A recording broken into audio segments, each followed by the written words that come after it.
We had this slide pulled up here initially, which talked about how we're able to expedite the turnaround time of these events, how we're able to reach more addressable spend with the same amount of resources and get dramatic cost savings. Well, we're looking at data science and game theory and behavioral science to make predictions and suggestions. And that's going a long way.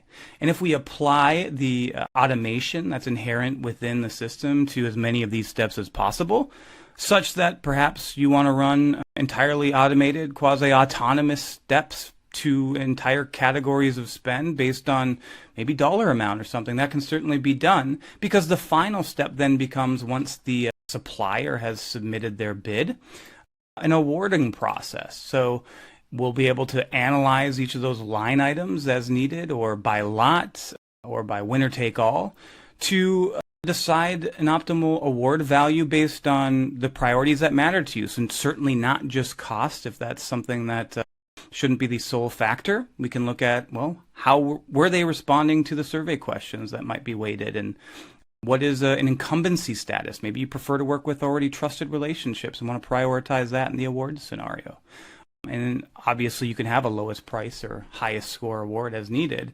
But once that framework has been created, then you'd be able to view those analyses side by side and make your determination, or let us do that for you. And it's through this whole process, washed, rinsed, repeating across, any of those areas that you can hook us up to or want to hook us up to, that we're really extending the scope and the reach for your organization to do more with less across more areas of spend. Now, there are certainly other things that we can look at, and there are certainly more areas to dig into. We'll save that for another day. I hope you enjoyed this brief overview of some of the ways in which we're changing market dynamics and negotiation to your favor with Arkestro's PPO platform.